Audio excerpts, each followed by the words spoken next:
Druid and the Paladin came out. So we're going to take a look at the document talking about the Druid and the Paladin.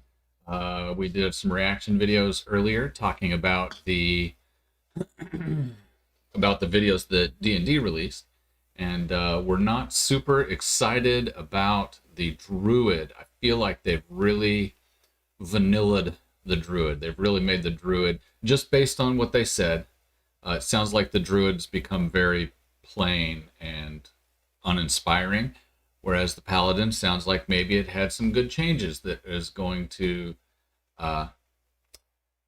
be very different than how the Paladin worked before in some instances and others not. But maybe sounds like with the addition of being able to do ranged smiting, they may have to make some changes in other classes to keep them on par with the Paladin, because why would you be a fighter when you can, why would you be a fighter archer if you could just shoot an arrow and smite with it? So we'll take a look at that and see how this all looks. So what's new? We have the Druid. Stand up here. And now my head's gone.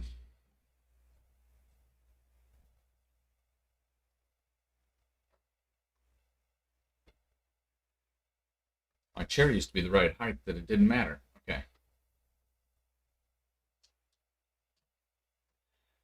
So we have the Druid class and Circle of the Moon subclass are ready for playtesting here.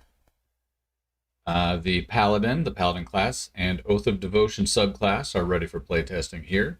Several revised feats appear here. More spells are ready for playtesting, include the Find Familiar and the Find Steed. I'd like to take a look at those. And then some stuff in the rules glossary. This is standard, this is playtest material. So we're looking for feedback, and this may not be how it appears when it's finally released, yada yada. Let's get into the meat here. Parts of the class. Primary ability. Excuse me, I don't think that's anything different. That should be the same. Let's see. Class groups. So we've already got the expert classes, the first version of them at least. Now we have the priests. We got the cleric previously. Now we have the druid and paladin. So next, wonder which they'll do next, the warriors or the mages. Not sure. The artificer is also an expert, which is kind of interesting because I always thought of the artificer more as a caster. Almost thought the artificer might go in with the mages, but I guess maybe not. Okay. The druid, oh, missed this side over here. Subclass, creating a member of a class. We know about this. Class features. None of this I think has changed. Yes, that's fine. So the druid class group is priest. Primary ability is wisdom. The druids belong to an ancient order that calls on the forces of nature, harnessing the magic of animals, plants, weather, and the four elements. Druids can heal, transform themselves, and wield elemental destruction. Revering nature above all, individual druids gain their magic from a nature deity, from the nature itself, or both. And they typically unite with other druids in performing rites to mark the passage of the seasons and other natural cycles.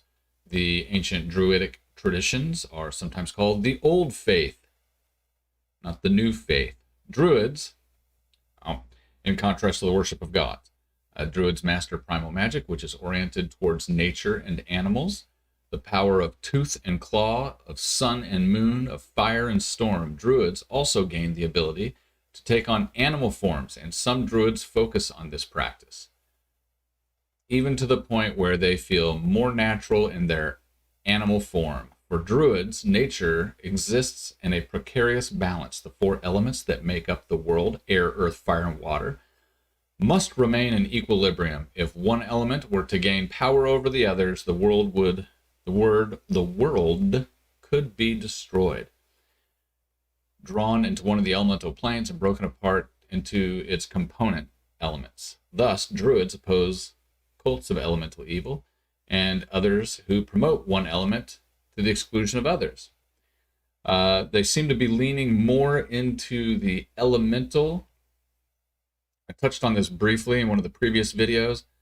When I think of druids, I think more nature, less elemental, but I think that they've kind of gained a foothold in the elemental world a little bit more each new release of Dungeons and Dragons. I think it started off with druids were just nature people, and when I played second edition, druids were nature spellcasters. Is basically what they were. They had a little bit of healing, but even wild shape, while they could wild shape, they couldn't really wild shape into anything that was terribly dangerous. And that's changed a little bit over the time. They've really leaned more into the wild shape and into the elemental aspect of them, and pulled a little bit away from a lot of the nature aspect of it.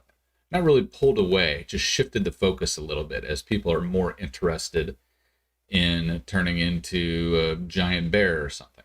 Okay. Druids are also concerned with the delicate ecological balance that sustains plant and animal life, and with the need of people to live in harmony with nature, not in opposition to it. Druids are often found guarding sacred sites or watching over regions of unspoiled nature, but when a significant danger arises threatening nature's balance or the land they protect, druids take on a more active role as adventurers who combat the threat. So there's what I always thought of as more of a druid, protecting nature and keeping the natural balance of the world in harmony, less about turning into giant monster bears and elementals and things of that nature.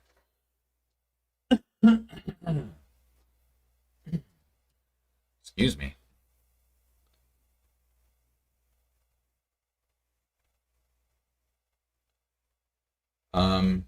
Sorry, I'm sending my son a text. I left my water upstairs and I'm really thirsty. I'm gonna have him bring it down to me.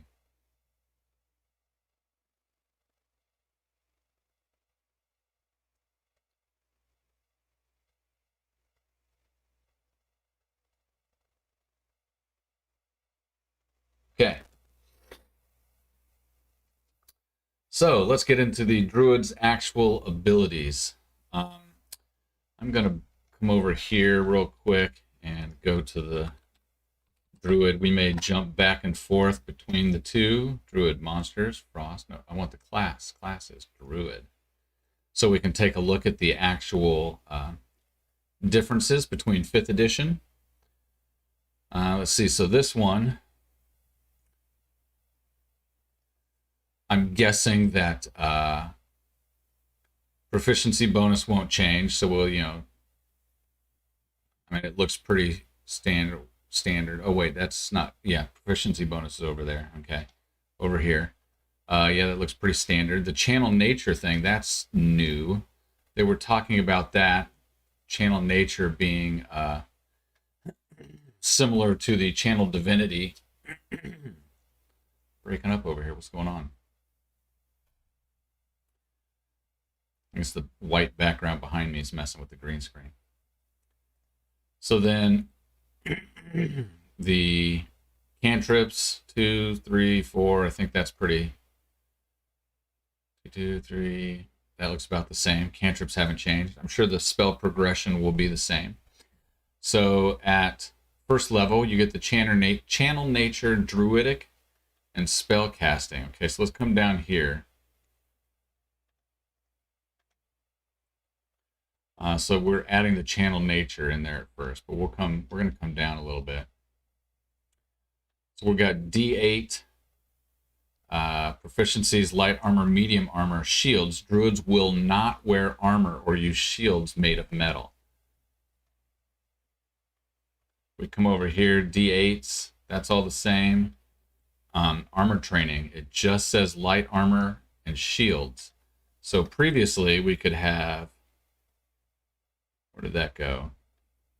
Previously we could have medium armor, but we can no longer have medium armor. Medium armor's right out.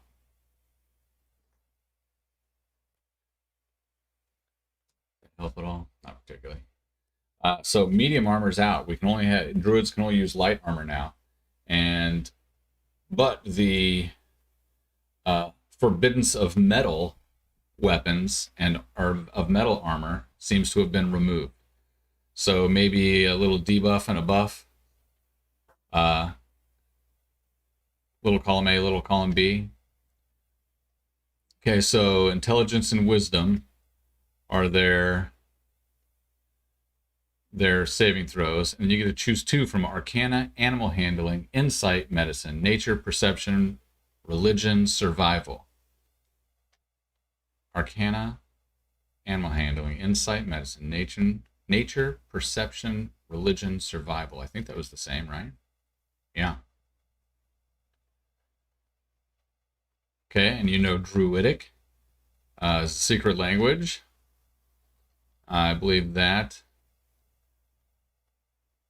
Yeah, Druidic, and then spellcasting. Okay, so what they added was the Druid class features. So let's take a look at the Druid class features, or not, as the channel nature, rather. So the magic of nature infuses you. Tapping into that power, you can create various magical effects. You start with one such effect, wild shape, which is described below. Okay, so now instead of having wild shapes, you use your channel nature to do your wild shaping. Previously, wild shape didn't come on until level 2, so you get it at first level. I think they mentioned that in the video. So you get it a little bit sooner.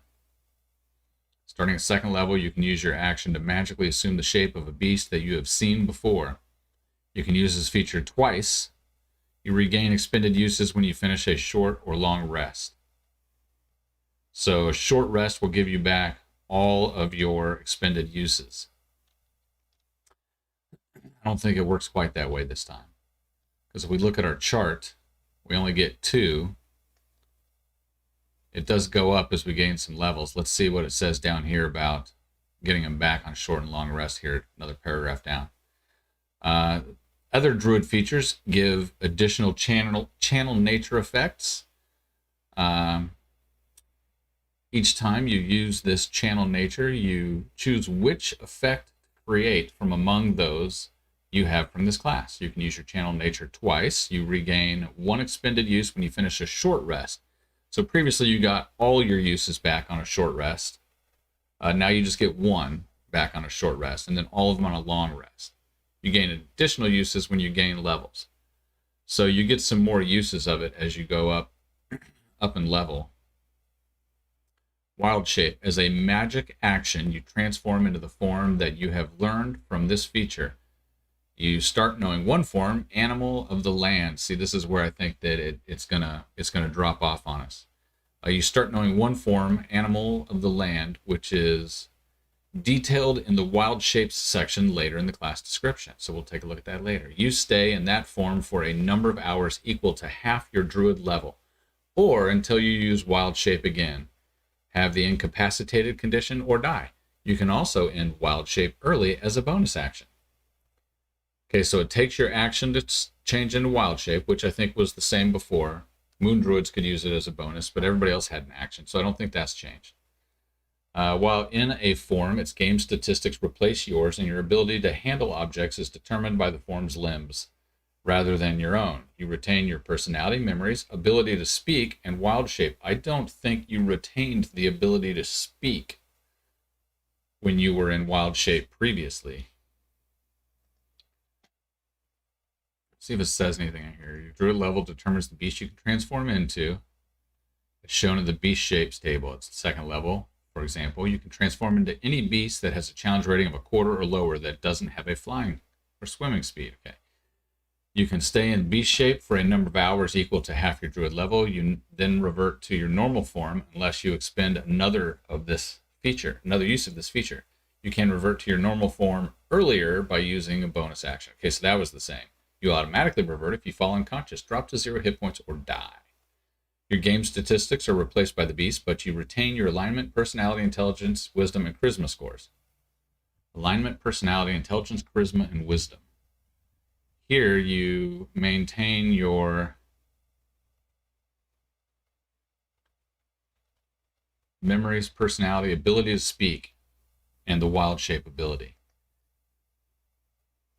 So it doesn't say anything about intelligence, wisdom, charisma. I'll bet we cover that later. You also retain all. Let's see.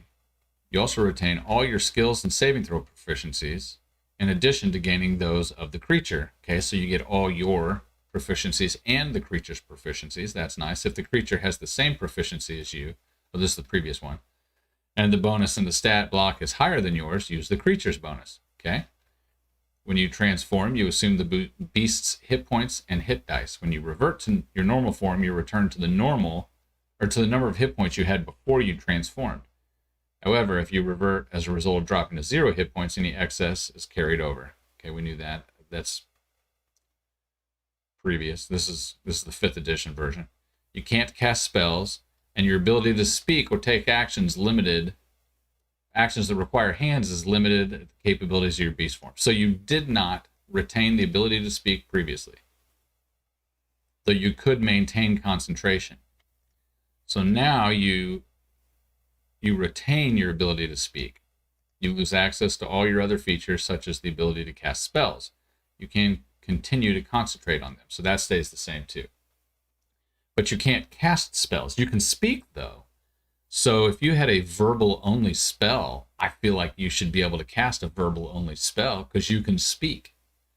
When you transform, you choose whether your equipment falls to the ground or stays with you. Okay, we knew that. That was the same as before. You can't use any special senses, such as dark vision, unless your new form also has that. Okay, so anything from your race, like if your race had dark vision, but then you turned into a donkey. Donkeys don't have dark vision, so you can't take advantage of your dark vision any longer. You choose whether your equipment falls to the ground. Yeah. Okay. So they're going to touch more on the wild shape after they go through all the abilities, it sounds like. Druidic, we can speak the language. The Druidic language. You know Druidic. Druidic. The secret language of Druids. You can speak the language and use it to leave hidden messages. You and others who know this language automatically spot such a message. Others spot the message's presence with a successful DC 15 intelligence check. I don't remember any of that business before.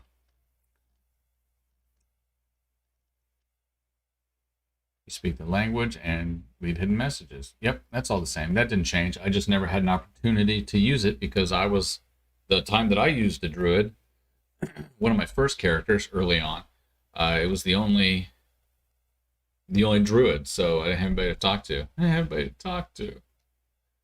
Spell casting, it gives you some suggestions, as it did with the other ones. Cure Wounds and Thunder Wave for your first level spells. Druid Craft and Produce Flame for your cantrips. I like that they give you these suggestions just in case you're new to the game and you don't know what would be good to take. But you can always switch them out. When you finish a long rest, you can meditate and replace any of the spells you have prepared. So I like I like that feature. At higher levels in this class, you can prepare more spells as shown in the Druid table. We saw that before. I don't think, it looked like the spell progression was the same as before. No. Wait, yes. Yes.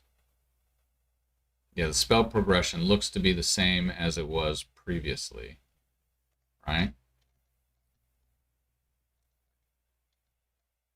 2, 2, 2, 1. Yeah. So the spell progression did not change either.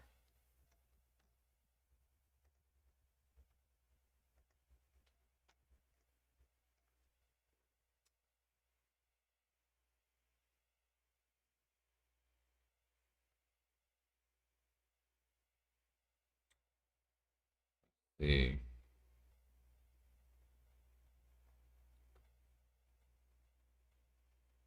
Checking something real quick.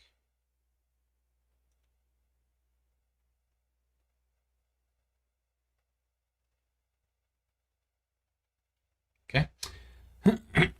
Excuse me.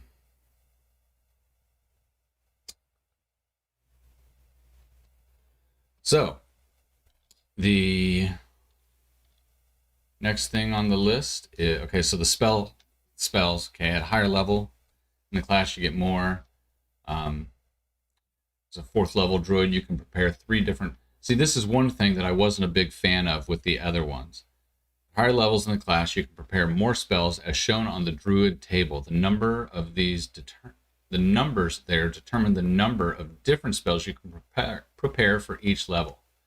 So, if I am a 3rd level druid, I can prepare exactly 4 first level and 2 second level. If I wanted 5 first level and 1 second level, can't do that. Even though that would in theory make me weaker, you can't do that. And that to me is a travesty. I mean, until 20th level, you can never have a 2nd, 6th level spell. You're stuck with exactly 1. I mean, what if there are no 6th level spells you want, but you really like or 7th level spells you want, but you really want another 6th level spell, 3rd, 6th level spell? Why can't you do that? Why can't I, as a 20th level druid, why can't I have 4 3rd level spells and not waste the energy on a 9th level spell? I should be able to do that, but I can't. So that feels like an unnecessary handicap. You could have these numbers be the maximum amount that people can have, but I don't think that. I mean, I guess that wouldn't work either. You could say, I'm trying to think about how that would work now. I want to have more lower level spell. Well, so you can't have more than up here. I don't know. That's weird. I'm trying to find a way to phrase it so that, you couldn't have more than 1 8th level spell, but why not if you substituted for a 9th level spell? Anyway, I don't know. They didn't ask me. Okay, Nature's Aid.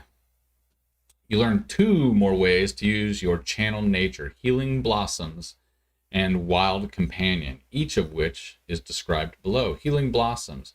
As a magic action, you channel healing energy that appears as blooming flowers. Choose a point within 30 feet of yourself, and spectral flowers appear for a moment in a 10-foot radius square centered on that point. Then roll a number of d4s equal to your wisdom modifier, minimum of 1, and add the dice together. The total is the number of hit points you can distribute to creatures in the sphere. You decide the number of hit points that are restored to each of those creatures, deducting the healing from the total. Okay, so you start off like a 15, 16, maybe a 17 in your prime stat, so you're +3. So 3d4 healing. Even at your most powerful, you're looking at 5d4. I guess you get up to 66 on your proficiency. No, it's because it's wisdom modifier, not proficiency. So 5d4, so you're looking at, on average, 12 hit points of healing at higher level. I mean, and it uses one of your channel divinities. At lower levels, you're looking at +5 or 5 or 6 healing. That's not a lot to spread around to people. I mean, I guess it's better than nothing.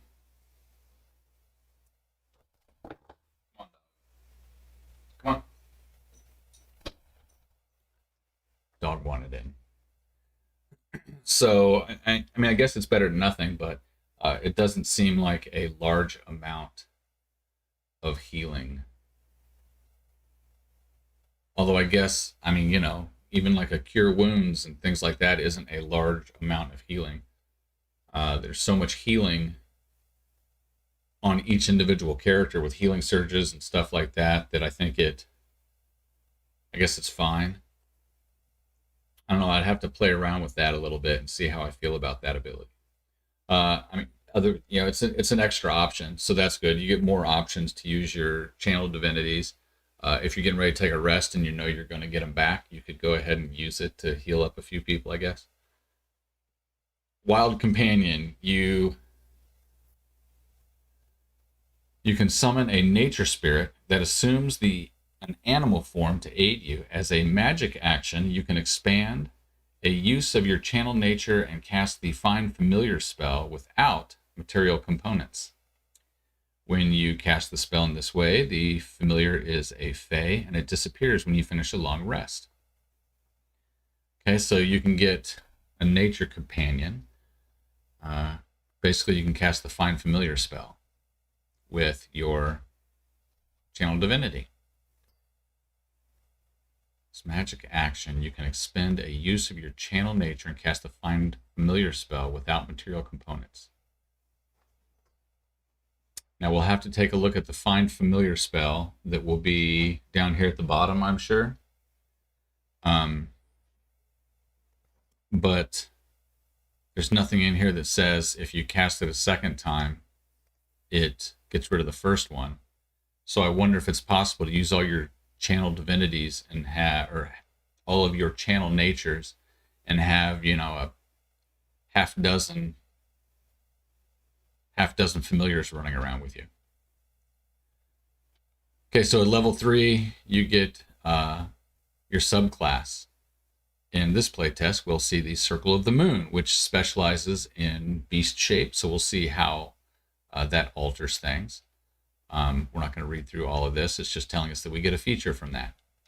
Level 4 is a feat, same as before. Level 5, Might of the Land. What did we get at level 5 in 5th edition? Druid Circle, Wild Shape Improvement. So our Wild Shape got better at 4. And then Ability Score. See, we didn't get anything new until 8. And that was another Wild Shape Improvement. At 8th level, you can use your change shape of the beast. Okay, so, really, other than subclass stuff, your Wild Shape got better, and then nothing else until like 18th level. Is that really all that you got? Better Wild Shapes and subclass features?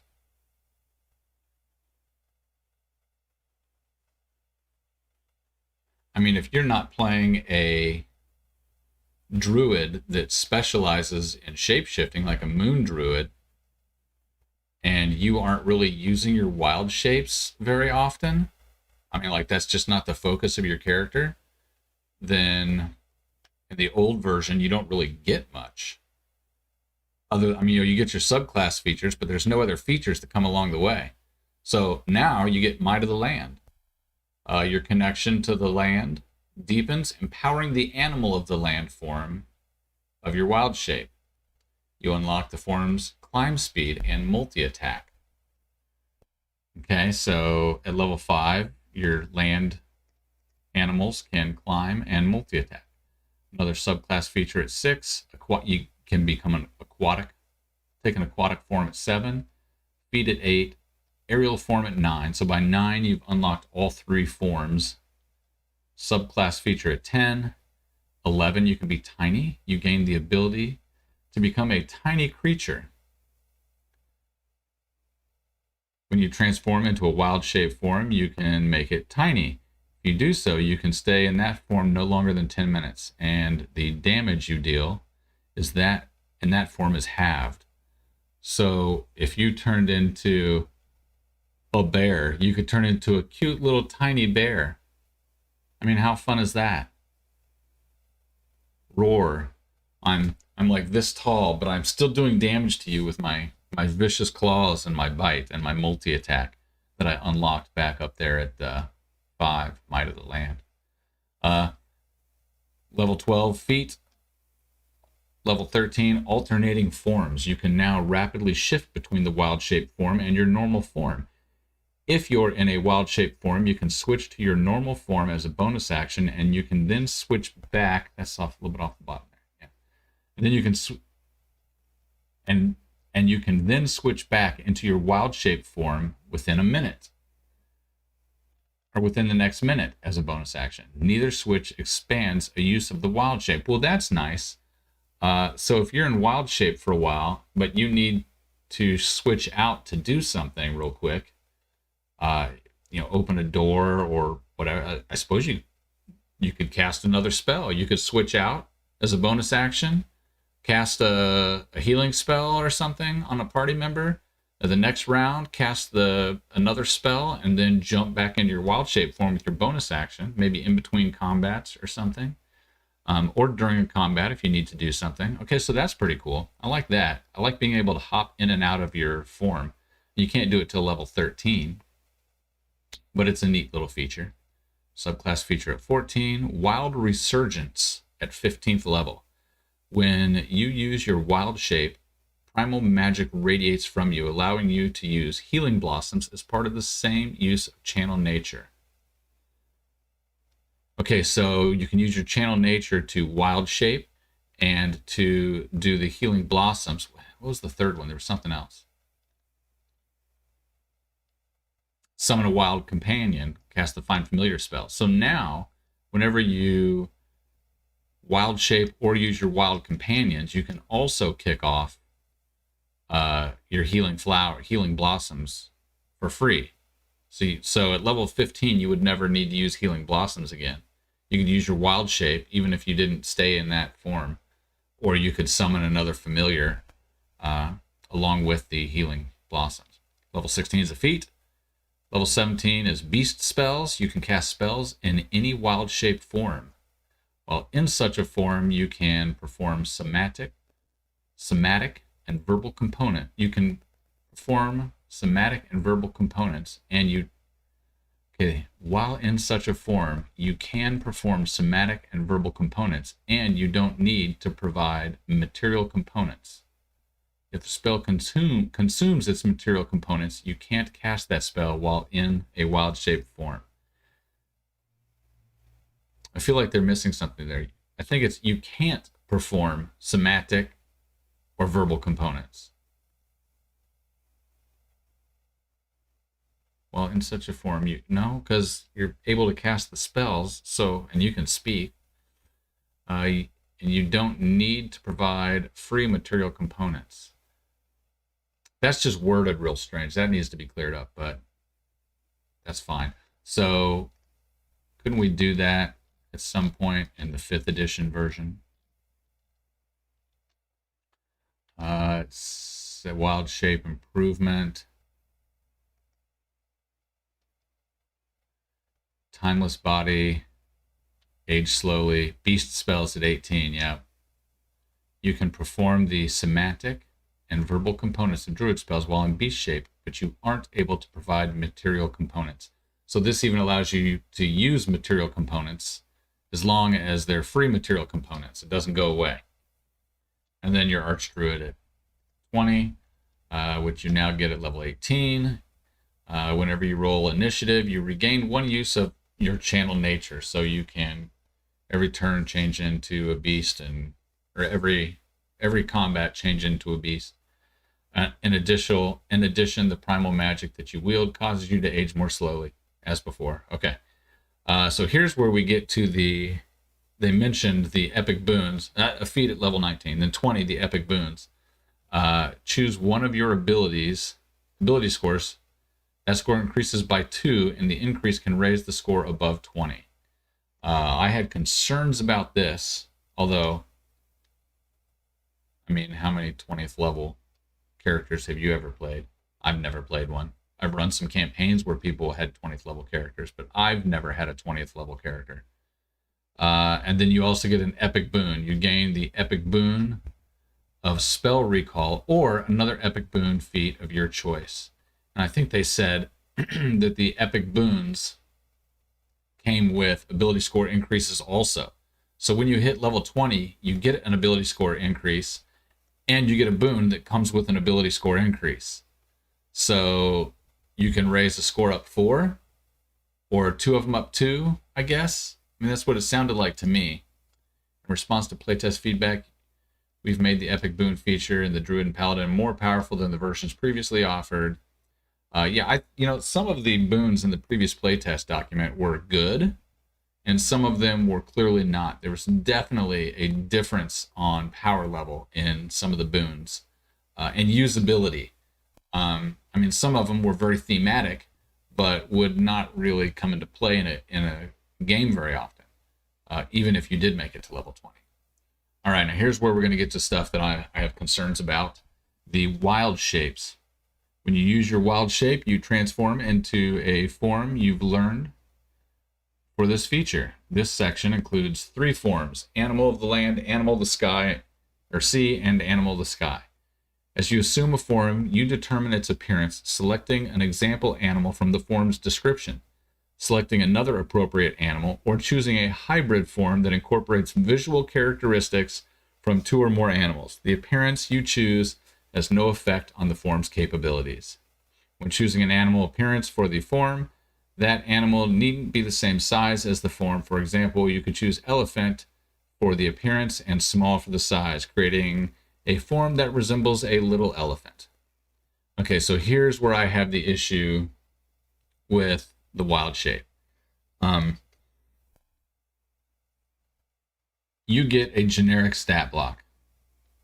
This is, for the first 5 levels, you get this, and then you can get multi-attack afterwards. I think you get something else afterwards too. The climb speed of 40 at level 5. So in 5th edition, if I needed to get to the top of something, I could wild shape into a monkey and climb to the top. I mean, the purpose of the wild shape was to get the abilities of the animal. Now all you're getting is some attack bonuses. There's no flavor. Hey, thanks. Appreciate it.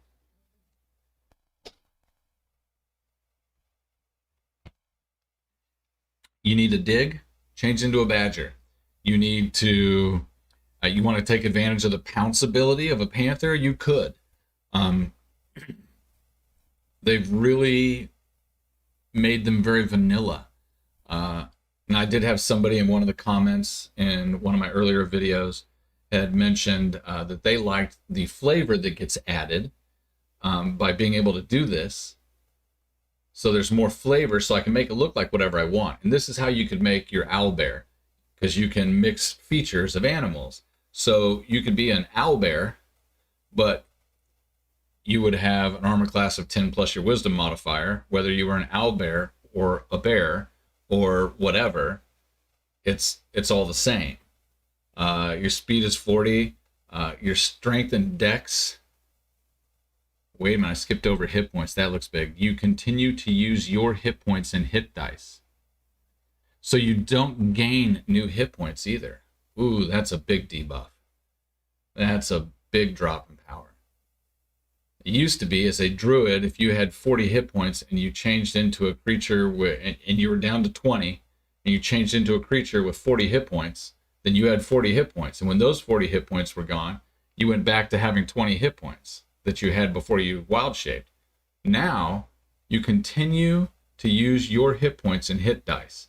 So if you're a druid and the battle's going poorly and you're like, man, I got to do something to help the team, I've only got 8 hit points left, I'm going to change into I'm use my wild shape and change into a bear so that I can fight and protect my party, and I get hit once and I drop back down, because potentially my armor class is worse as a bear. I don't like that at all. Proficiency bonus equals your proficiency bonus. Keen senses. Bestial strike. Melee attack. Your spell attack modifier to hit. Reach 5. 1d8 plus your wisdom modifier. Bludgeoning, piercing, or slashing damage. So the reason to use beast shape. Shut up, Jasper. The reason to use beast shape is gone. Why would you ever use beast shape other than for flavor? I mean, I guess when you hit 5th level, you can gain a climb speed. Hold on, I gotta let the dog out. Come on. So I guess you would get a climb speed.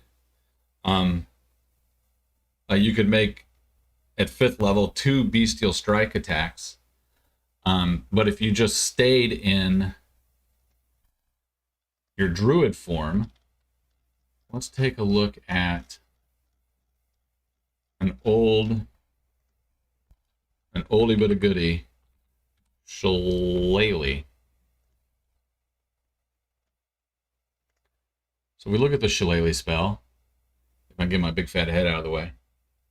A wooden club or a quarterstaff you are holding is imbued with nature's power. For the duration, you can use your spellcasting ability instead of strength, which is your spellcasting ability is what you get to use for your attack with bestial strike.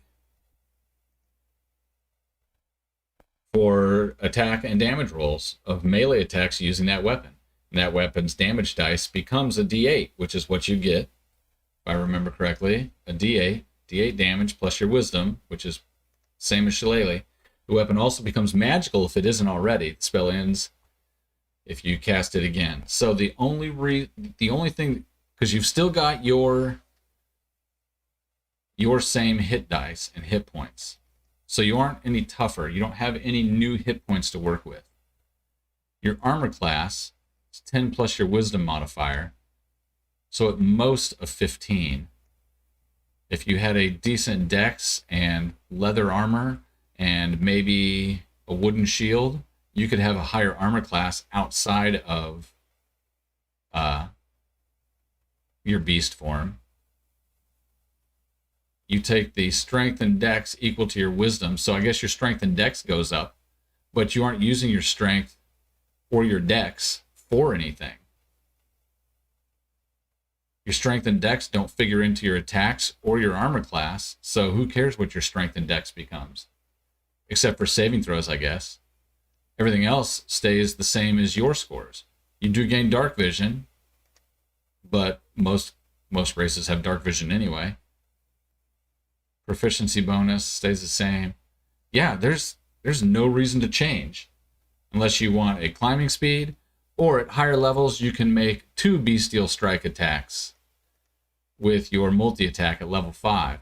But I feel like by level 5 you're going to have other spells that you can use. What's another what is it, savage? There's some sort of savage strike, savage attack or feat. I think it's a spell. I feel like somebody in one of my parties has it.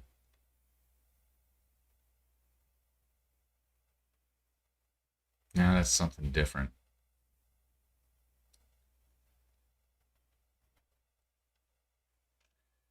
Bestial strike. There's some spell. Let's just come over to spells and look specifically there.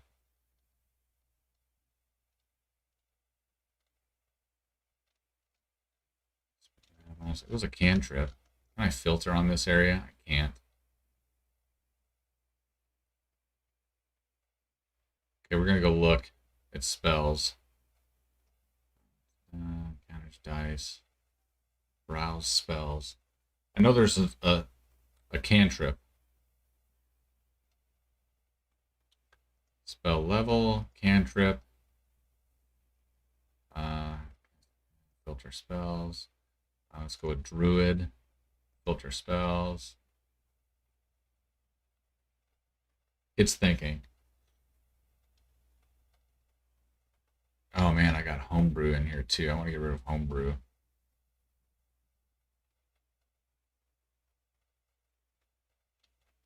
Show advanced filters. Don't include homebrew.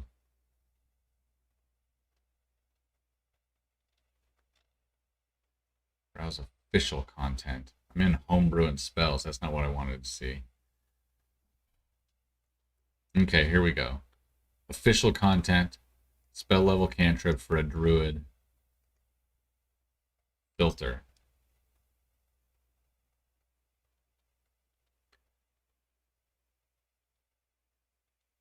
Primal Savagery, is that the one? For a druid, You channel primal magic and cause your teeth and fingernails to sharpen and ready to deliver a corrosive attack. Make a melee spell attack against one creature within 5 feet of you. On a hit, the target takes 1d10 acid damage. After you make the attack, your teeth and fingernails return to normal. But it is a cantrip. And so you're doing 2d10 at 5th level, and it goes up to 3d10 and 4d10 as you get up to higher levels. But even at 5th level here, you get 1d8 plus your wisdom modifier, but you do it twice. So at 5th, even if it's plus 5, you're looking at 19 damage, where the other one's doing 11. So it's a little bit more because of your wisdom bonus. Yeah, this is bad. I'm sorry. This is not an improvement at all. Okay, let's move on. Maybe things change later. Maybe when you specialize in the Circle of the Moon, it gets better. An animal of the sea is an aquatic, semi-aquatic animal, such as a crocodile, a dolphin, a sea turtle, an octopus, a shark. While in this form, you use the animal of the sea stat block. It's going to be the same kind of thing. 10 plus your wisdom, your current hit points. Your speed is only 20, because that would be on land, which is interesting because some of the animals they list here, like a crocodile, for example, has more than 20 movement speed on land, I think. Your dex is the only thing that changes. You keep all of your other scores except for your dex. It's equal to your wisdom score. However, once again, you don't actually use your dex for anything unless you're making a saving throw. That's the only time that line matters. Your dark vision's 90 feet, so that's more. That's nice. You can breathe air and water. And again, your spell attack modifier to hit reaches 5 foot, 1d6 plus your wisdom. So a little bit less damage. So you're giving extra, or you lose some damage capability, just like 1 point per attack on average. And you gain the ability to breathe air and water and a little bit extra dark vision. Then the animal of the sky, fly 40. Gain the flyby. Oh, your armor class is lower too. So you're losing armor class and losing more damage. So you lose a couple points of damage and you gain a fly speed and the flyby ability. Now that's useful, the flyby ability. Trying to think of how you could try to take advantage of that with using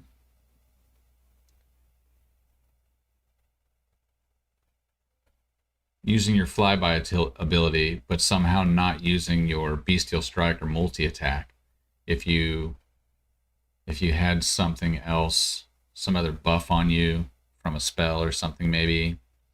I don't know. Because by the time you get this ability, Animal of the Sky, level 9, I mean, the flyby attack is nice, but, I mean, you wouldn't be using this in combat. At level 9, you're doing more than 2d4 plus twice your wisdom modifier and damage. It's like 15 points of damage around at level 9. Okay, again, though, I keep skipping over this. That is the base class. So Circle of the Moon will probably add more to that. Okay, this is if you're not a Circle of the Moon. This is just the generic. So this isn't something that you would probably use very often, I guess, if you weren't a Circle of the Moon. In spite of the fact that they've mentioned up here in the description that this is what they're leaning into, is the wild shape.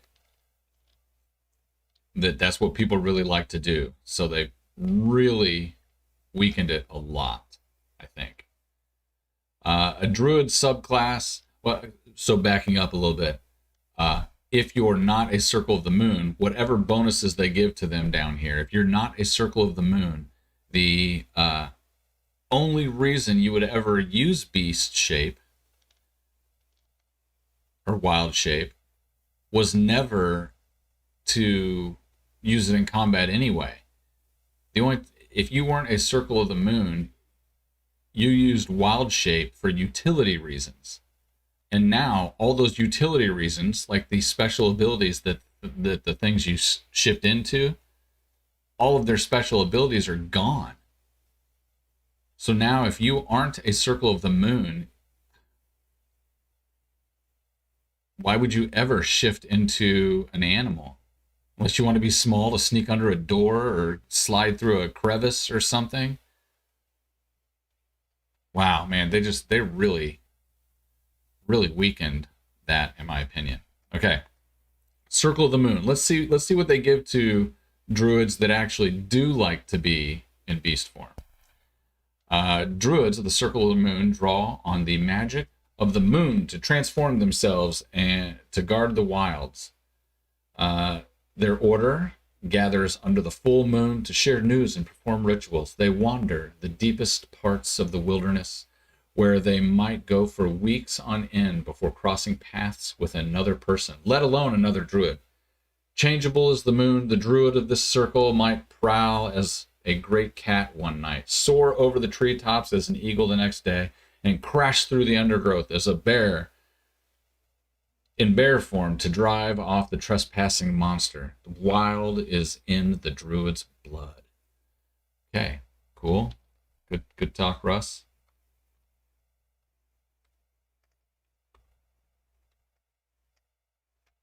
Give me a second here.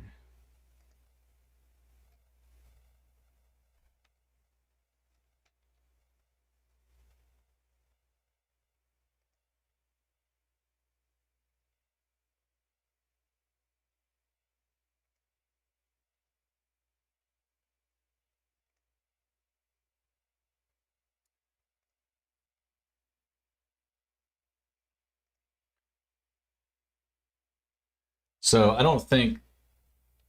I mean, we'll see. Obviously they're going to upgrade the beast.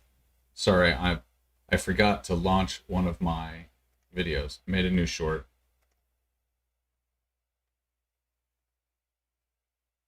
Interesting thumbnail they chose for me. So I wanted to get that out there. Okay, sorry. So the Circle of the Moon, 3rd level, you get your combat wild shape. So the other ones were clearly not meant to be used in combat because they aren't combat wild shapes. Yet the only feature they really have is a lackluster combat ability. So you have learned magical techniques that allow you to transform quickly and to channel magical protection while transformed, giving you these benefits. Abjuration spells. While you are in wild shape form, you can cast any spell you currently have prepared from the Abjuration school, provided the spell doesn't require a material component. Now that's interesting. Let's go back. So you can cast Abjuration spells if they don't have a material component. Okay, so let's come over here. Let's get rid of cantrips. Casting time, druid. Show advanced filters. I want to be able to pick school, abjuration. So druid and abjuration filter. We're thinking.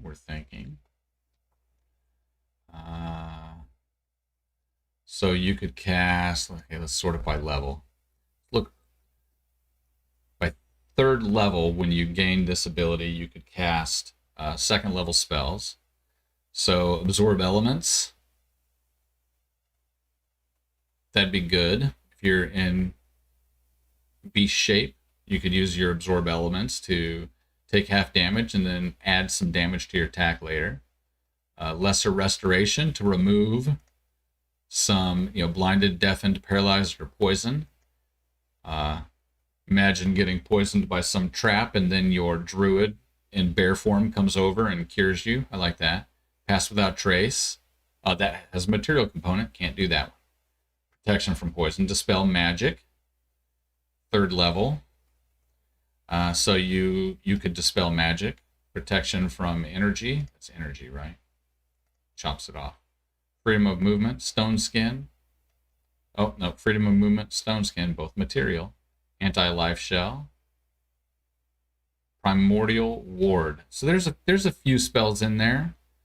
I could see, I mean, anti-life shell could be useful. Stone skin, oh, we can't do stone skin.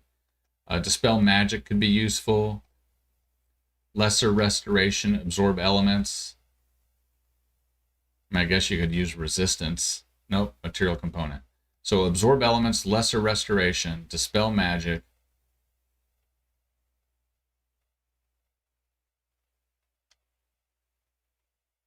That's about it.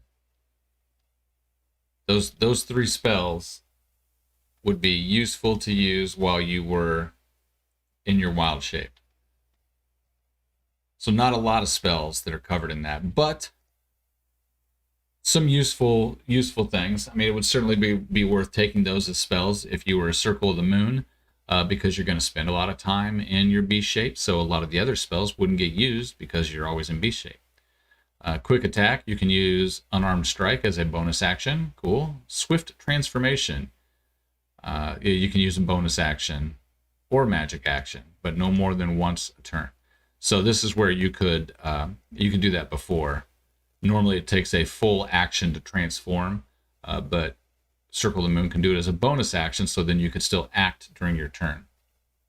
But again, this elemental wild shape, we used to get elemental stuff at a higher level, but you can't change into elementals anymore. You're just going to get some elemental abilities, but you're still using that base stat block up through 5th level with no changes to it. So even though you've got your use of Abjuration and you can do a bonus action attack, Unarmed Strike, it's still not very powerful as far as a wild, being wild shaped. So level 6, elemental wild shape. Hey, Ant, how you doing? Oh, that's right. That's a good point. All healing spells are moved to Abjuration. I'd forgotten about that. He did mention that in the video too. So you are completely right. So you would be able to do healing while in your wild shape form. So that would be a use of it. Channeling ancient lunar magic, you imbue your wild shape form with power from the elemental planes. Whenever you assume a wild shape form, choose one of the following damage types: acid, cold, fire, lightning, or thunder.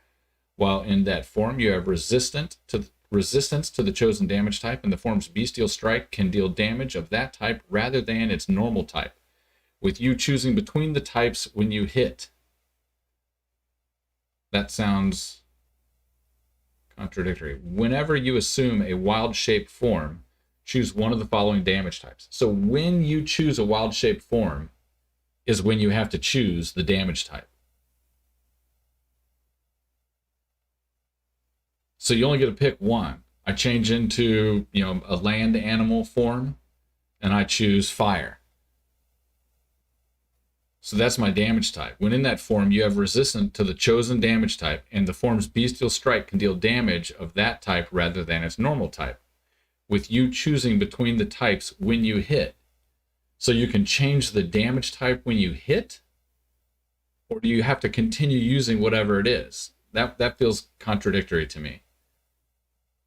I wonder if they can get some clarification on that. Your form also displays signs of the chosen damage type. For example, if you choose fire, your fur and wild shape might flicker with harmless flames. You choose the detail. I like lightning wolves. You make some phoenix-looking creatures with your aerial forms. Elemental strike. Okay, so you can change the damage type at level 6 to one of those forms, but the damage still sucks. So it's still just 1d8 plus wisdom, but it's fire. And you can do it twice. It still would be better to stay in your original form and use Shillelagh, and then be able to cast all of your spells. Or bestial strikes, or whatever that other spell was we talked about earlier. Elemental strike. At 10th level, elemental forces imbue your attacks. When you deal damage with your bestial strike, The target takes an extra 1d6 damage of the type you choose from Elemental Wild Shape. This extra damage increases to 2d6 when you reach 17th level in the class. So at 10th level, you finally get an increase in your damage. So your damage is essentially the same from 1st level to 9th level. I just feel like Circle the Moon is going to fall way behind everybody else damage-wise. And it kind of does in 5th edition. I was hoping that maybe they did something. I mean, early on, 1st, 2nd level Druids, or 1st or 2nd, 3rd, right in that range, when you can be a bear and your fighter only has 1 attack and you can do bear attacks, then you're a little bit ahead of the curve in combat. But once you get past there, the Druid falls off a bit, damage-wise. Has a little bit of utility over the, most other melee classes, but you really are behind the 8 ball as far as damage, and it doesn't change. It doesn't get any better in this version. Up through 9th level, the best you can do is 2 attacks for D8 plus your wisdom modifier. So even with a max wisdom, you're looking at an average of 2 attacks for 9 damage each, 18 damage at 9th level if you hit both times. That's not impressive. And then at 10th level, you get an extra D6. That's an extra 3.5. So an extra 7 total if both hit. So you're up to 16 damage. So you get 16 damage at 10th level. And it's not till 17th level before that goes up. And that's if you take the land version. Air versions, if you take the flying version, you're D4 plus your wisdom. The more I read about this, the more I'm concerned about the Druid. I think the Druid is going to have some major revisions after they get some feedback. So at 14th, you get 14th level, 1,000 forms. You have learned to use lunar magic to alter your physical form in innumerable ways. You always have the Alter Self spell prepared, and you can cast it without expanding a spell slot. It also doesn't count against the number of spells you have prepared. So, that's nice. It's thematic, being able to shift and change. But as far as a subclass feature, Unlimited Alter Self doesn't seem super powerful for the top ability that you get. Let's take a look at Alter Self. Reset all filters.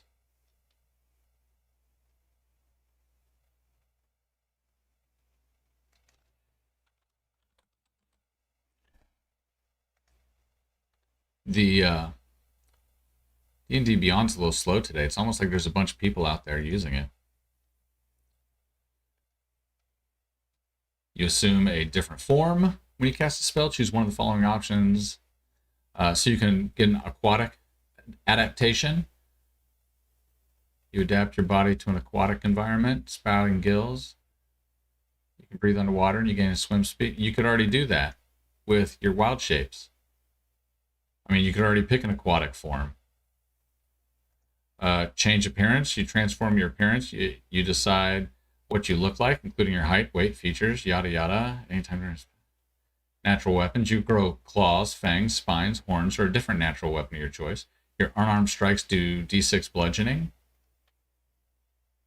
and your weapons are magical.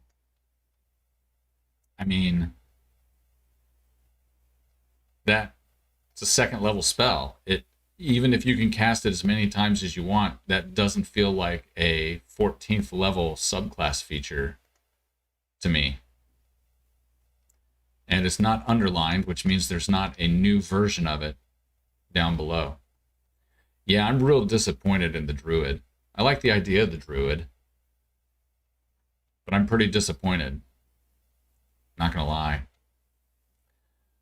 Let's take a look at the Paladin. I have high hopes for the Paladin. I thought the Paladin video, it sounded like they had some interesting changes.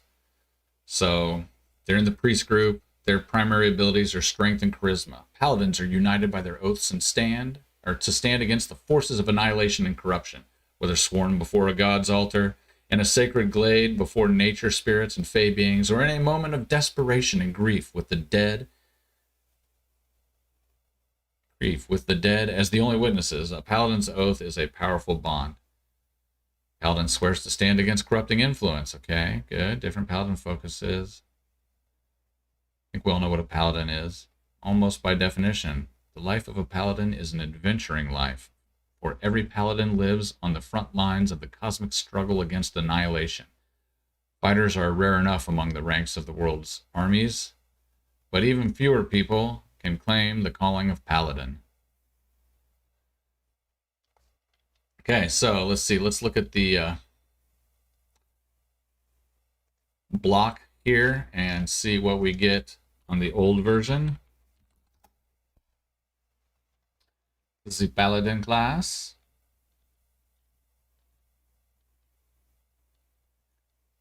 Okay, so at first level, you get your Divine Sense and your Lay on Hands and spell casting. Divine Sense, that was where you could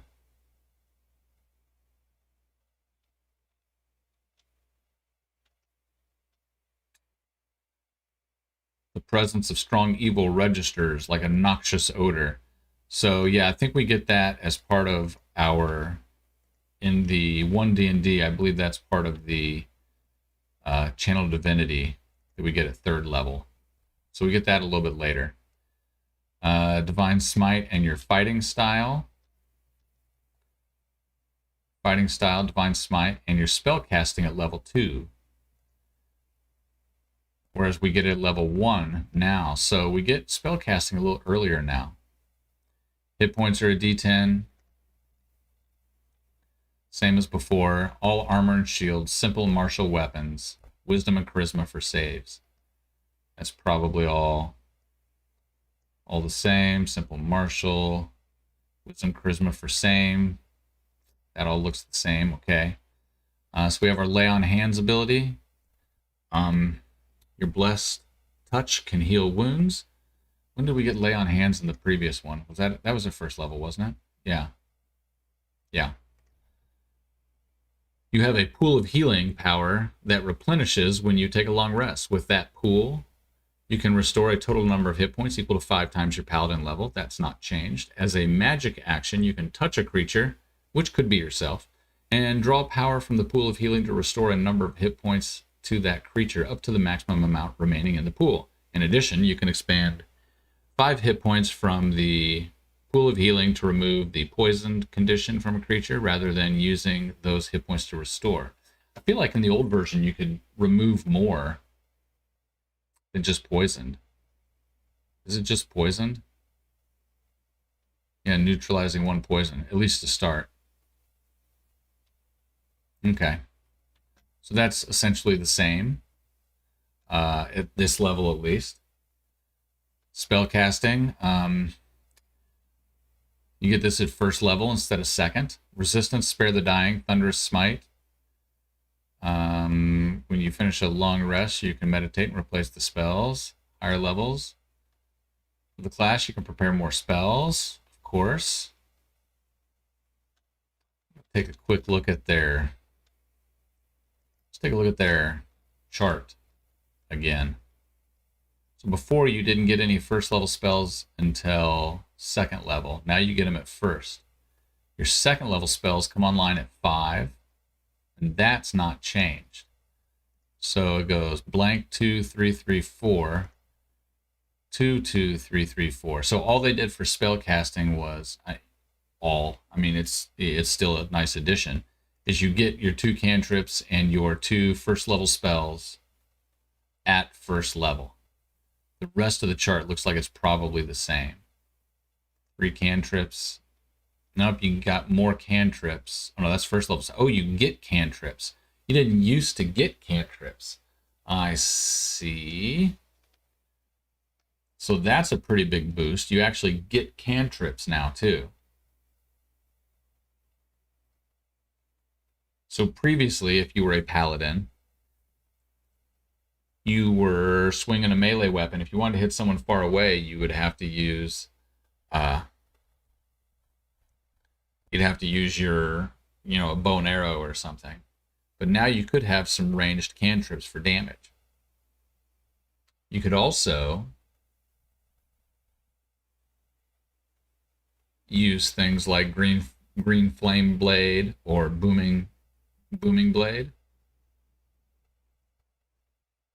that would take your damage up some, maybe. Interesting. I'm gonna have to play around with that some, think on that a little bit more. Second level, Divine Smite. When you strike a target, you can channel divine energy to smite it immediately after you hit a target with an attack roll using a weapon or an unarmed strike. You can expend one spell slot to deal radiant damage to the target. The damage, I think, stayed the same. 2d8 for first level plus 1d8 for, yeah, that's the same. You can use Divine Smite no more than once during a turn. So if you have 2 attacks, you can't double smite. So that's a bit of a setback. However, it does apply to unarmed strikes now. And you can also, it just says using a weapon, whereas previously, when did Smite come online? It was melee weapon attack. So now you can include it on ranged attacks with ranged weapons. That's a pretty big change. You have honed your martial prowess for the fighting style. You gain the defensive feat or the defense feat, or you gain another fighting style feat of your choice. So that you get to pick a fighting style feat. Whereas before you had a limit on to which styles you could choose. You can only pick one of those 4: defense, dueling, great weapon fighting, or protection. But now you can pick any of the fighting style feats. So that's a boost as well. So being able to use unarmed strikes on your smite and apply it to ranged attacks, and being able to pick any fighting style, both of those abilities you get at level 2, I think, got a boost, making paladins more powerful because they weren't powerful enough. Whereas druids, one of the weakest classes, got weakened some more. Paladins, one of the strongest classes, seems to be getting stronger. You can channel divine energy directly from the outer planes, using that energy to fuel magical efforts. You start with one such effect, Divine Sense, which is described below. Other paladin features give additional channel divinity effect options. Each time you use channel divinity, you choose which effect to create. Okay. You can use channel divinity twice. You regain 1 expended use when you finish a short rest, and you regain all expended uses when you finish a long rest. Okay.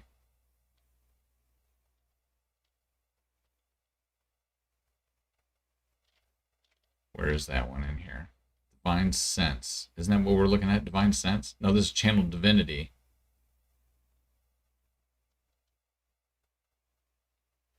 Yeah, Divine Sense. Okay, so it's a channel divinity now, whereas before it wasn't. You could just use it as an action. You open your awareness, celestial fiend or undead. Okay, but now we have channel divinity.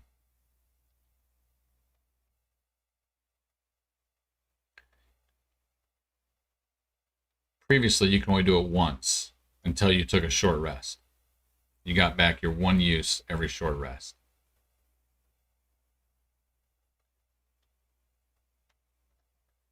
So you gain some additional uses, it looks like. You start off with 2, right? Yeah, you can use it twice. You gain additional. Okay, so you get an extra use, but I think that's going to be by design, because I think they are going to fold some other things into the channel divinities, maybe, or they've given us other ways to use the channel divinity. Then at third level, you get your subclass. We'll take a look at the Oath of Devotion here after we look at the base class. Feat at level 4. An extra attack at 5. Here's a departure, a change. Faithful Steed. You can easily call in the aid of an otherworldly steed. You can always have the Find Steed spell, which is underlined, meaning there's changes to it down below, prepared, and it doesn't count against the number of spells you can prepare. When you cast this spell, its casting time is an action. You can also cast the spell once without expending a spell slot and regain the ability to do so when you finish a long rest. Okay, so you can, why don't we go, let's go look at the change to Find Steed.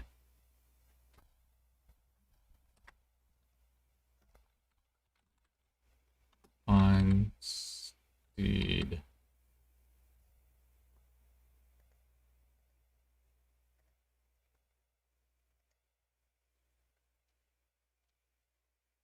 You gain the services of an otherworldly being. What was how did Find Speed work? Find Speed. Find Speed, you got to go into an alley and find a guy in a van. Find Speed.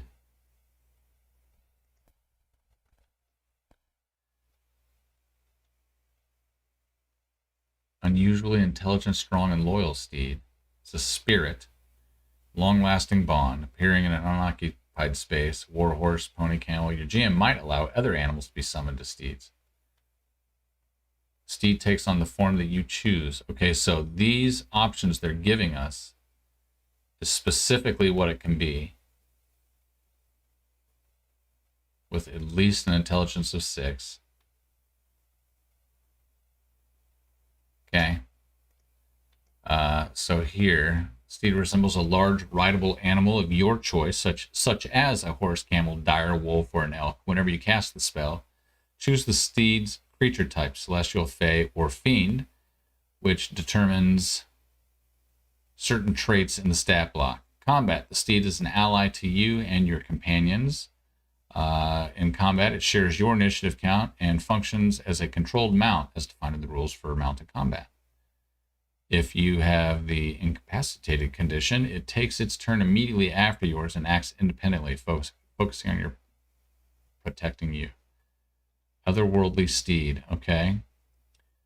So this is another generic stat block. So we get a generic stat block for the steed, whereas before you got whatever animal it was you were picking.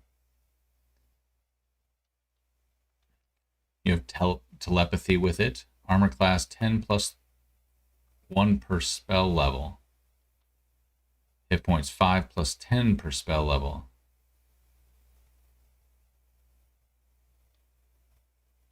Fourth level spell or higher to give it a fly speed. Okay. But you get to choose what it looks like.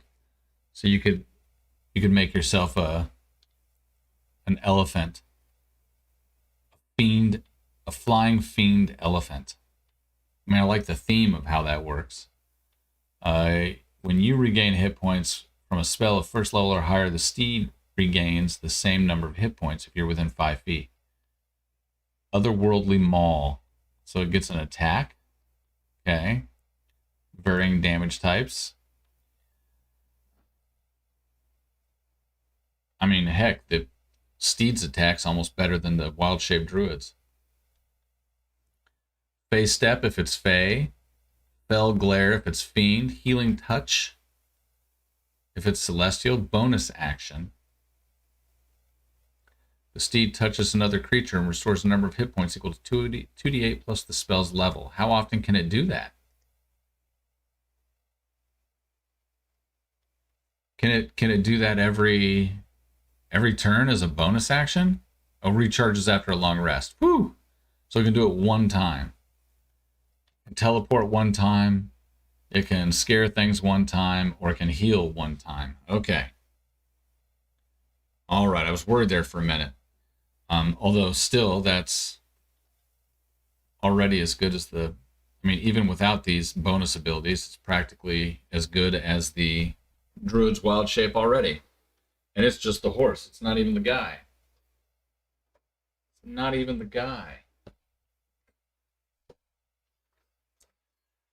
adjust my can get my chair back. I've been standing a while. Okay, so interesting. That seems like a nice ability. It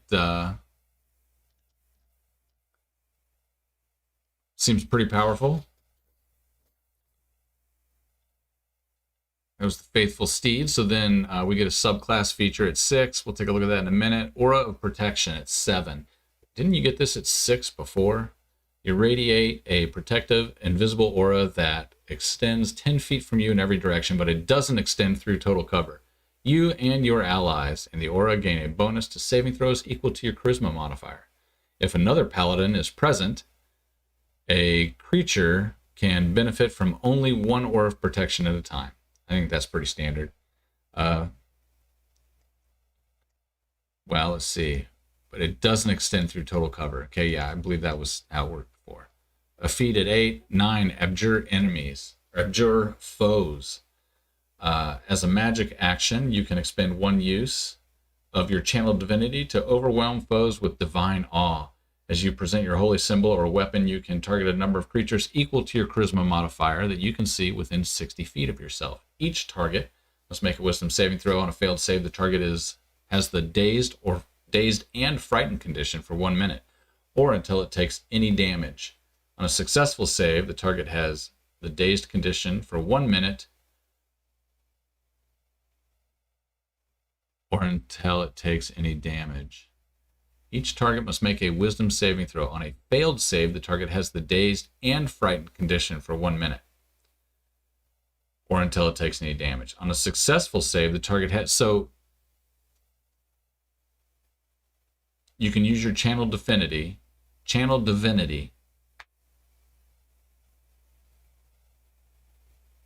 You can target a number of creatures equal to your charisma modifier. So, at level 9, maybe 3, 4, maybe 5 if you're a charisma focused paladin. And they're all going to be at least dazed until they take damage. That's pretty powerful. I mean, as long as you make sure the rest of your party isn't damaging the dazed people, then that'd be pretty handy.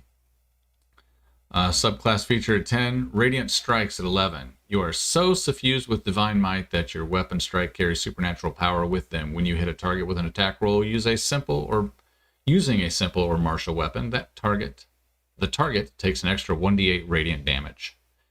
I think that was pretty standard from the previous version.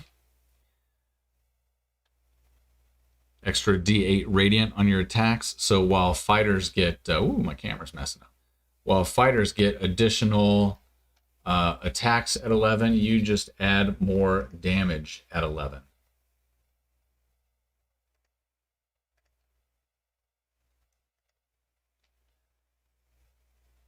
Make an adjustment to my camera here because it was flickering on me. I have another camera in the mail on the way here. A little better camera, better definition. But it ain't here yet. So then you get a feat at 12, Aura of Courage. And this is what they were talking about. You aren't going to get multiple auras. This is going to add to your existing aura. You and your allies are immune to the frightened condition while in your aura of protection. If a frightened... It's still blinking.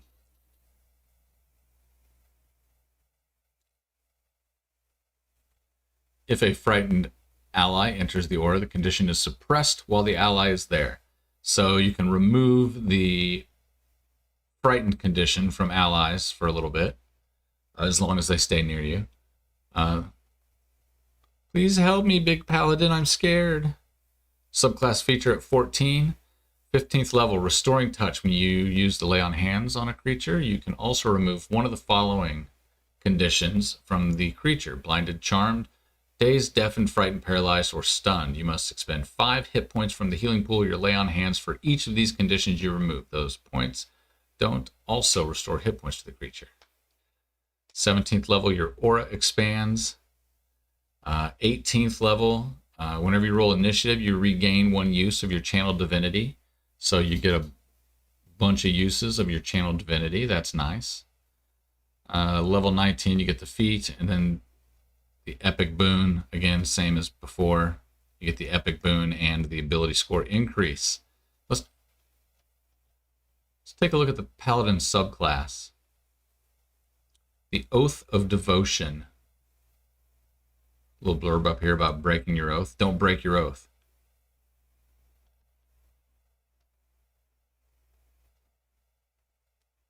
Okay, 3rd level, Oath spells.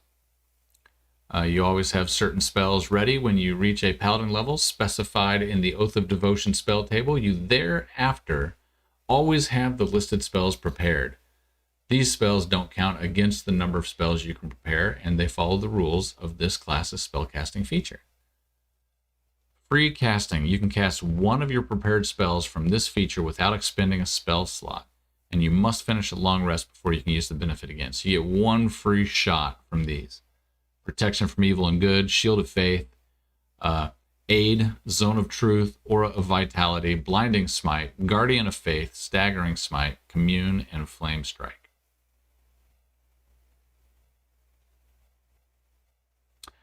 Those are some good spells. Aid is a good one. Shield of Faith is a pretty standard for most paladins. Aura of Vitality is an excellent healing spell. So excellent that I actually took it with my bard to heal. Blinding Smite. I'll be interested to see how useful these smite spells are going forward. I did not like them in the previous version, but I think I might like them better in this version. So we'll have to test that out. Guardian of Faith, Staggering Smite, Commune, and Flame Strike. Okay, so Sacred Weapon.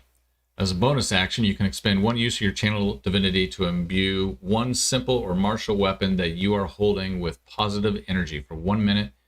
You add your charisma modifier to attack rolls you make with that weapon. Minimum bonus +1. And each time you hit with it, you cause it to deal its normal damage type or radiant damage. So you can use your sacred weapon to add your charisma modifier. It also has light, and you can end the effect. So for 1 minute, you can add your charisma modifier. So if you had a high strength and a high charisma, that could be a pretty good boost. And you can make it radiant damage. I have a paladin that has some inner turmoil that has also taken some level in Hexblade Warlock. And so he uses charisma for his attacks already. So would you be able to then, if you multi-classed into this, use 2 times your charisma, or would it still just be the 1? That'd be interesting. I mean, I would guess your dungeon master would probably allow it to work either, however it was going to be best. But Smite of Protection, because nothing screams protection like smiting.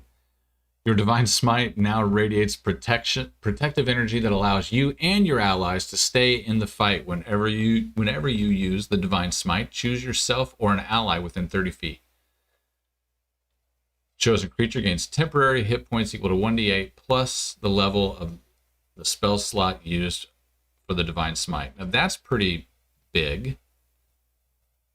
You're using a spell slot to use your smite instead of using it to heal. But now you can also heal while using it to smite. That made smite way better. I mean, there's been a lot of times where I've had a spell slot left and I used it to heal instead of using it to add smite damage. Now you can do both starting at 6th level if you go with the Oath of Devotion. I mean, it's not true healing, it's temporary hit points, but if you're in the middle of a battle and the fighter's about to go down, instead of healing him, you give him the temp hit points. He's going to suck those down anyway. in effect, it's not all that different than healing. So other than they go away at the end of like a short rest or a long rest, I don't remember when temporary hit points go away. I think it's a long rest, at which point they'd be healed anyway. So it really is kind of healing.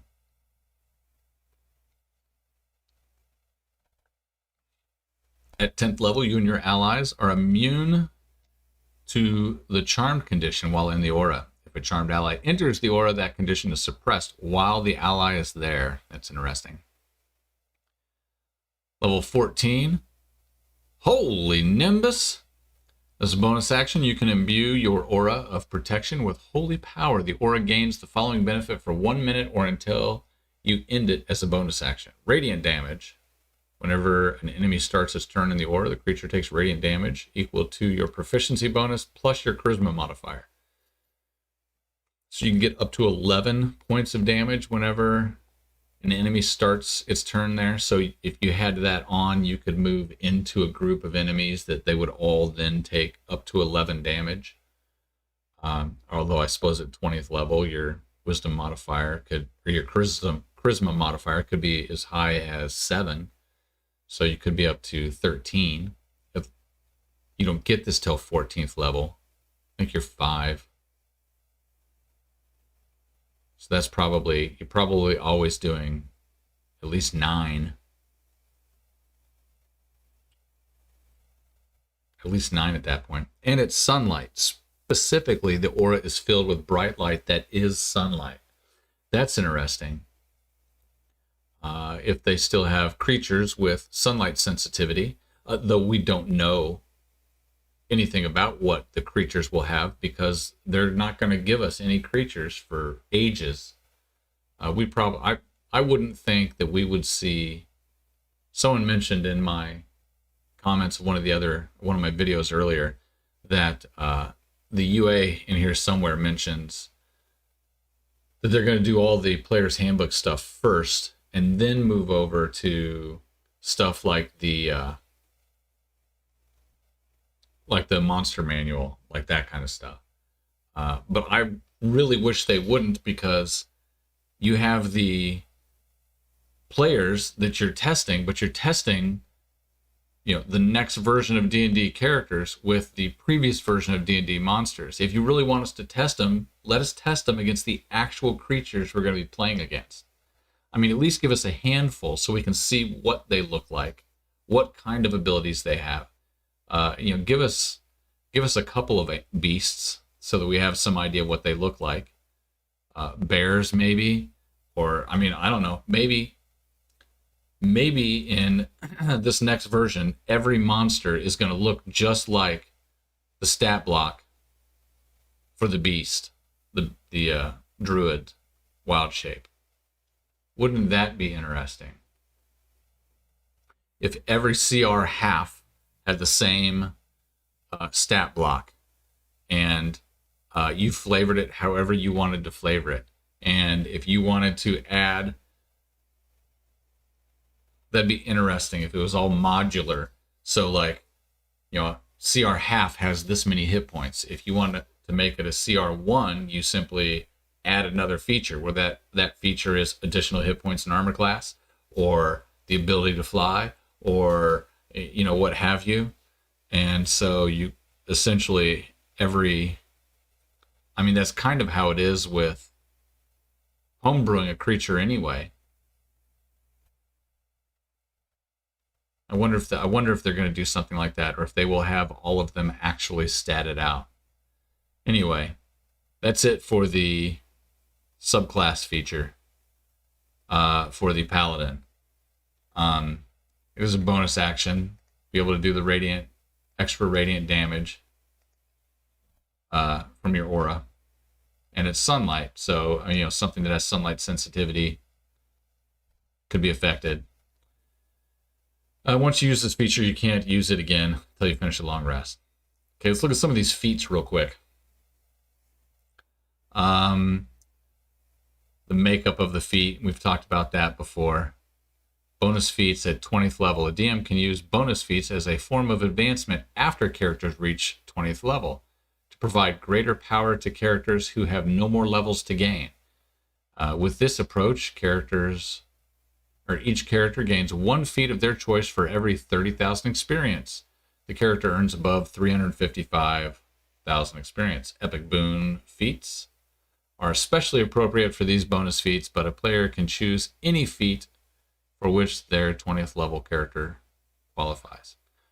So, Boon of Fate. Increase your intelligence, wisdom, or charisma score by 1. Okay, so it's only increasing it by 1, not by 2. So if you took this one for your druid, for example, and raise your wisdom by 2 with its 20th level increase, then you could have a 23, which is just +6. So you're only really getting +1 more attack and damage by going above that number. I mean, that's still, it's still a benefit. Improve Fate. When another creature within 60 feet of you fails the D20 test, you can roll 2d4 and apply the total rolled as a bonus or penalty to the D20 roll. You use this benefit no more than once per turn. You have 8 uses of this benefit, and whenever you finish a long rest, you gain 2d4 expended uses. Okay, so this is for a 20th level character. You get 8 uses a day. When another creature within 60 feet of you fails a D20 test, so it's failed, you can roll 2d4 and apply the total roll as a bonus or penalty. I can understand making it a bonus so that they succeed, but what would be the purpose of a penalty? They've already failed. So if you give them a penalty, they're going to still fail. I don't know why you would ever use it as a penalty. But as an epic boon feat for a 20th plus level character, being able to 8 times a day boost somebody's roll is pretty big. So it's still a pretty good epic boon feat. It's just weird how they phrase that. Epic boon of spell recall, intelligence, wisdom, and charisma by 1. Free casting. Whenever you cast a spell with a spell slot 1st, 2nd, 3rd, or 4th, roll a d4. If the number you roll equals the slot level, the slot isn't expended. Wow. So 1st, 2nd, 3rd, and 4th level spells, you essentially have a 25% chance of not expending your spell slot. That's almost like giving you 25% more spell slots at those levels. That one's pretty good too.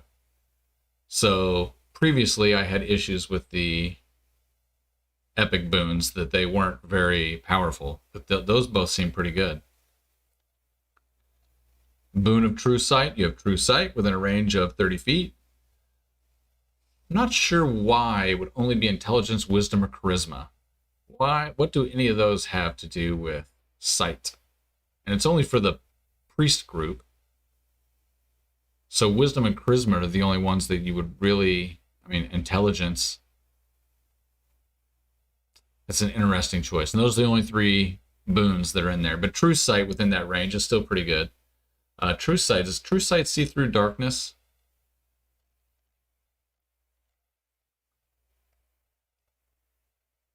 True Sight.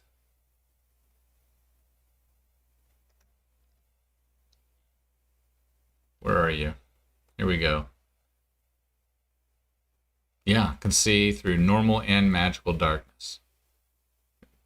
Invisibility. The creature can see creatures that have the invisible condition and objects that are obscured by magic.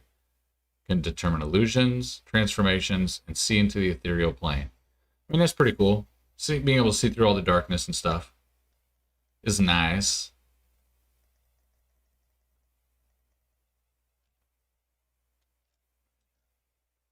Okay, let's see. We got the spells. What was before the spells? Nothing. All right, we're up to the spells then. So let's take a look at some of the spell changes. Banishing Smite. So these smites are some of the things that I'm interested in seeing more information on. The target hit by the strike takes an extra 5d10 force damage. This is a 5th level smite. So the change is it's a bonus action which you take immediately after hitting a creature with a weapon or an unarmed strike. We had some with the previous versions of these. You cast it as a bonus action beforehand, and then if you missed, it was still just kind of floating there for your next attack. But if you were using Banishing Smite because you wanted to banish a specific creature, and then you missed, and then somebody else killed it, well, you still got your Banishing Smite, and you've used your spell slot, but you haven't, maybe you now have to banish something else that you don't really want to banish. Or maybe the fight's over and you've completely wasted the spell slot because somebody else killed it before you got a chance. So it was just weird that you had to choose to do that before, whereas your Divine Smite was something you did after. So I like the change that they made. I think it's better. It's interesting that it has a duration of 1 minute. Oh, because it's banishing something. The target takes 5d10 force damage and must succeed on a charisma saving throw or be transported to a harmless demi-plane. While in the plane, the target has the incapacitated condition.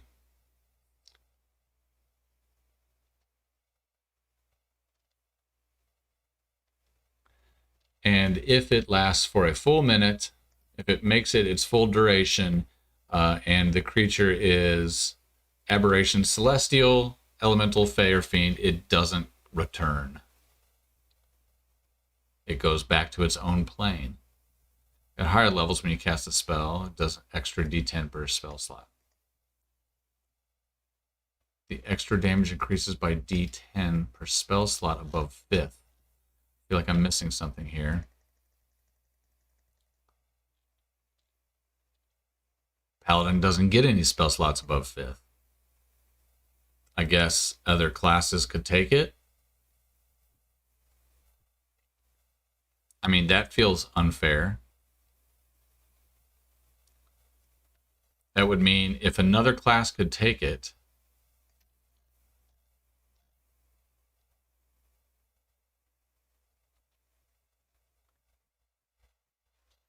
suppose a cleric could take it. They could do more damage with it because they could use a higher spell slot than the paladin.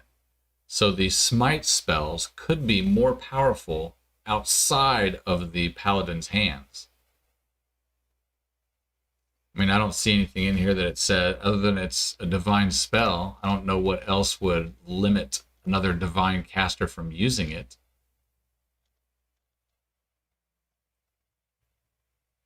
Table provides a spell's name, school of magic. A list indicates a spell range. Some of the previous ones,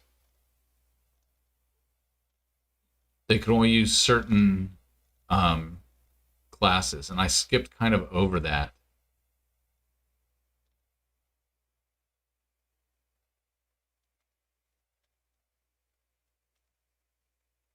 You have the following spells, or you can pick these whenever you finish a long rest. Higher levels. See, I don't see anything in here that says that paladins are limited on which schools of magic they can cast spells from.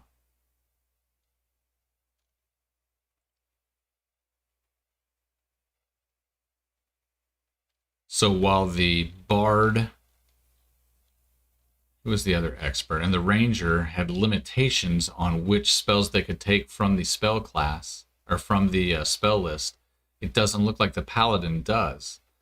I would assume the cleric can cast all of them, which would mean that a cleric could drop a 9th level banishing smite for 9d10. Interesting. Blinding Smite, 3rd level. Now this one I understand being able to upcast because they can cast higher than 3rd level spell slots. Target is hit with a strike for 3d8 extra radiant damage, and the target must succeed on a Constitution saving throw or have the blinded condition. Okay? So a little bit of extra damage, 3d8 extra damage, 5d10. So if you were to just use a 3rd level slot to do a divine smite, you would be doing 4d8. So you sacrifice 1d8 worth of damage for a chance at the blinded condition. That feels like a decent trade. And the banishing smite, 5d10. So a 5th level slot. Can you use 5th level slots on your smites? Let's go take a look at divine smite again.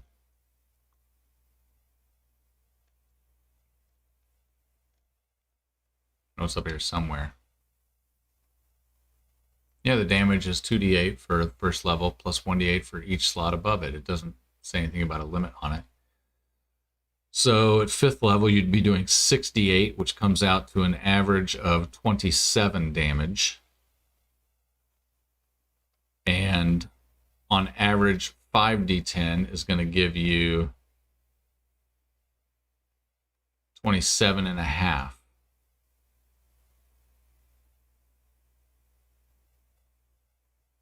So you actually do more damage with this on average. So 68, so this is, yeah, 20, because each die would be 5.5, so 27.5 damage on average, and a chance to banish. Whereas the Divine Smite at a 5th level slot only does 6d8, which is 27. So you get an extra half point of damage on average, and you get to banish something. So you should never use a 5th level spell slot to smite when you could instead use a 5th level slot for banishing smite. I'm afraid the math doesn't add up there. Find familiar. Gain the service of the way. If you already have familiar from the spell, that familiar transforms into the new one. Okay, so this is what I was wondering earlier about whether you could have multiple guys, but you cannot. One. You choose Celestial, Fey, Fiend. Also choose Air, Land, Water. The familiar resembles a tiny animal or of your choice, such as an owl, a cat, or a frog. It is native to the chosen environment. Both choices, creature type and environment, determine certain traits in the stat block.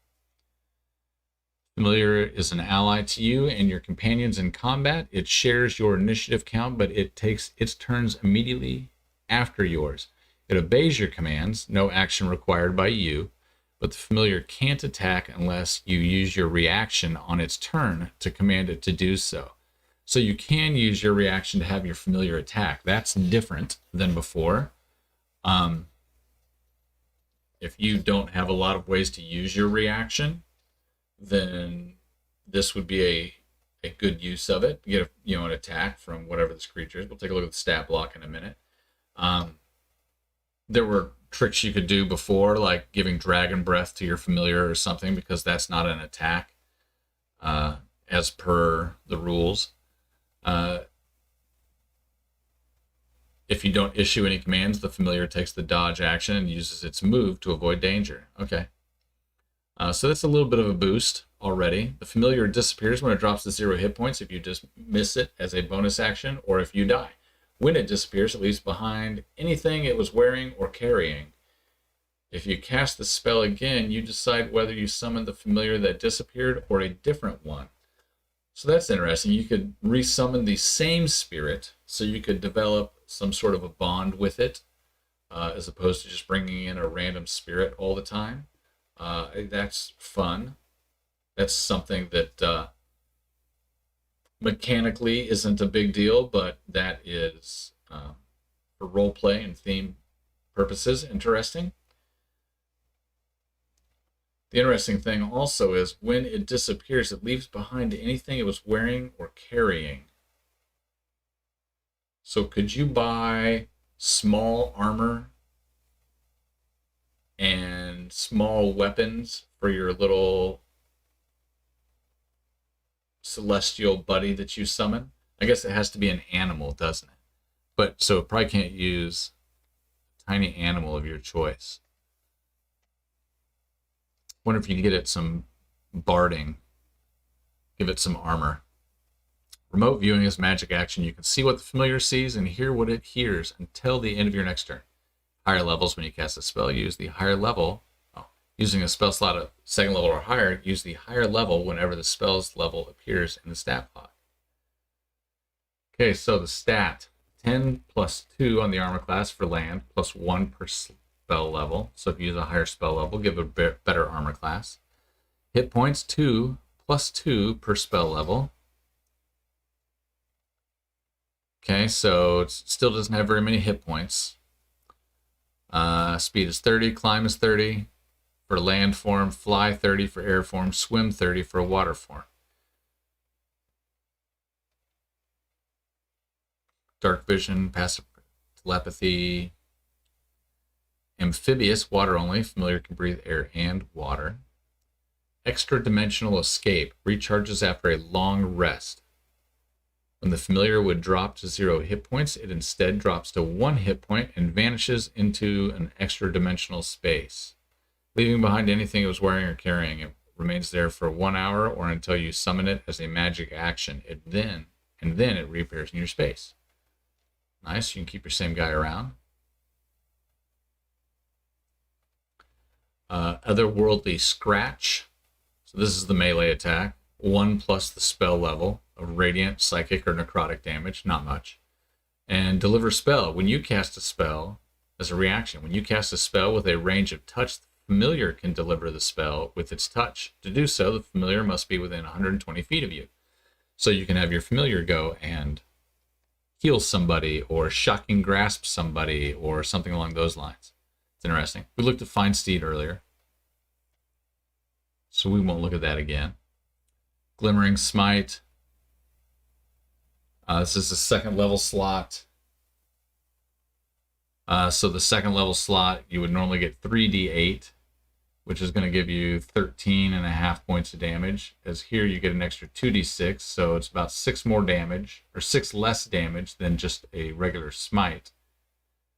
The target hit by the bonus action when you take immediately after hitting a creature with a weapon or an unarmed strike. The target hit by the strike takes 2d6 extra radiant, and if it has the invisible condition, that condition ends on it. In addition, until the spell ends, the target sheds bright light, and attack rolls against it have advantage. Okay, so you could hit something. If you hit something that's invisible, you can cancel the invisibility, and you'd be at disadvantage to hit it in the first place. But if you do, you could cancel its invisibility, or essentially it's a single target fairy fire whenever you hit something. That's pretty cool. So you lose 6 damage off a potential smite, but the Glimmering Smite, I like that one a lot, being able to make your target, essentially give fairy fire to your target to help your allies out. I like Glimmering Smite. That might be my favorite so far. Searing Smite. As you hit the target, your strike flares with white hot intensity, and the target takes an extra d6 fire damage and ignites with magical fire. At the start of each of its turns until the spell ends, the target must make a Constitution saving throw. On a failed save, it takes 1d6 fire damage. On a successful save, the spell ends. So some ongoing damage. This is a first level spell. So using a first level slot would normally be 2d8. So if this goes for 2 rounds, it's going to take an extra d6. At the start of each of its turns until the spell ends, it must make a Constitution saving throw. On a failed save, it takes 1d6 fire damage. Okay, so if it fails its first save, you're almost done as much damage on average as you would do with just a regular Divine Smite. So it's got to go it has to fail at least 2 saving throws before you're going to be doing more damage with this, other than it's fire damage instead of radiant, in case that matters in whichever situation you're in. So I don't like that one as much, because it requires them to make 3 failed saves to get the damage, or 2 failed saves to get as much damage as you would have got anyway. Spare the Dying. Staggering Smite. It's the 4th level.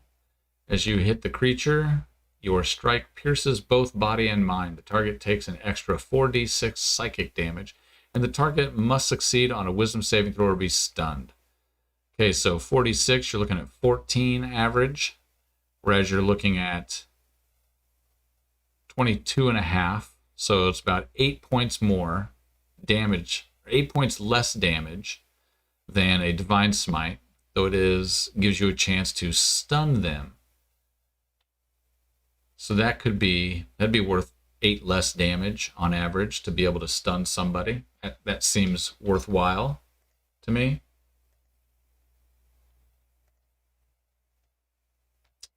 Thunderous Smite, first level. It's loud, so in a crowded dungeon, you're going to bring the whole building down on you. Does 2d6 thunder, which is on average 1 point less than 2 points less than you would normally be doing with just a Divine Smite. Additionally, the target is a creature. It must succeed on strength saving throw or be pushed 10 feet away. So if you'd like to push somebody, you can essentially give up 2 points of smite damage to be able to push them back. Seems like a fair trade if it's, situational. Wrathful Smite, bonus action, which you take immediately after hitting. Okay, takes an extra 1d6 psychic damage. This is first level. And it must succeed on a wisdom saving throw or have the frightened condition. So you're going from 2d8 to 1d6. So it's not very much extra damage. 3.5 extra damage versus 9. So you're losing about 5.5 damage, but giving it a chance to give it the frightened condition. In the rules glossary, some changes here. Okay, so we aren't going to take a look at the rules glossary. I wanted to look at the changes for the Druid and the Paladin, and we have done that. I will take a look at the stuff in the rules glossary at a later date and probably make some videos to discuss that. However, it is approaching bedtime for my children, and the wife is out of town on vacation, so I need to go and put the kids to bed.